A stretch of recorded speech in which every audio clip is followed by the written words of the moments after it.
Let's look now at the latest opinion polling, which shows One Nation continuing to surge. Joining me is the Capital Brief Chief Political Correspondent, Matthew Franklin. Matthew, this number you showed today really reaffirming the view that One Nation is on the charge here. Yeah, so I think everybody was surprised, Kieran, when One Nation started first catching up to the coalition and then overtook the coalition.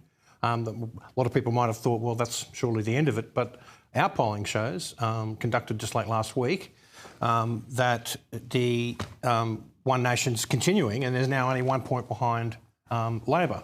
So Labor is on 29% primary vote, One Nation is 28%, and we've got the coalition on 21%. So they're still a long way behind, but for the first time, the chills of electoral peril are starting to go up Anthony Albanese's spine. Yes, because those numbers for Labor are now below 30%, Matthew. And that's well below what it was at the election.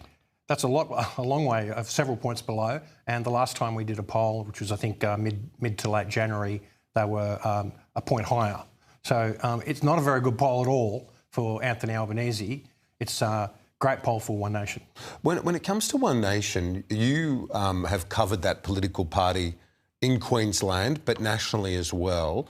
What do you say to the argument that it's fine, the polling is one thing, but on election day, it won't result in seats in the parliament?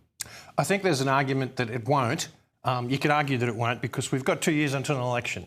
And I think a lot of people, both on the coalition side and I guess the more pragmatic ones in One Nation, are saying, well, some of this support is surely people who are just disenchanted with the major parties. When a pollster asks them, they're going to say One Nation, they're parking their vote there. But I'd caution anyone not to write this off as an aberration. When One Nation first appeared, Pauline Hanson was the single member for Oxley, and we all recall, she said Australia was in danger of being flooded by Asians. She gained a lot of popularity, and in the 1988 state election in Queensland, One Nation was recording the same sort of support in polls as we're seeing today, and everybody laughed. But in the 1998 election in Queensland, they got 11 seats of 22.7% of the vote. As a result of that, they helped put the then National Party government out of office. They put Peter Beattie into office. The only downside was that because they were so, let's say, chaotic, their team did not hang together. Pauline was still in federal parliament, and they just didn't hang together. It didn't last. It all fell over. That's the risk, isn't it, for One Nation? But this time, Matthew, we're seeing this as part of a broader international trend. It's not just an Australian one-off. You've got Reform and continental Europe, similar sorts of nationalist parties doing well.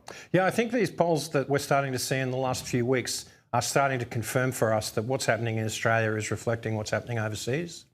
Our pollster is Demos AU, and their specialist there, George Hassanakis, says he sees this latest poll as an indication that not only is in this case Pauline Hanson picking votes from the right, but also even from moderate parties like the Greens. We'll have to wait and see whether that pans out further. But I do think the point is that when you look at what's happening in other countries, it is happening here. I think though it's partly, I was talking to Barnaby Joyce about this yesterday. He says the reason One Nation's gaining support is that people are just frustrated with the major parties. They think that the Labor government's not doing enough on key issues like housing and cost of living. And when they looked at the coalition, particularly in the last 6 weeks, as you've reported so extensively, Kieran, they just saw chaos. And they think, well, I've got no alternative.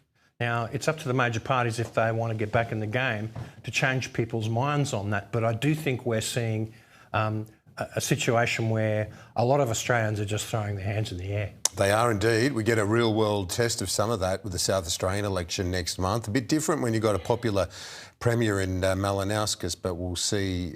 We'll see anyway how One Nation goes. Matthew Franklin, great to see you. Thanks for coming in. Appreciate it. That's my pleasure.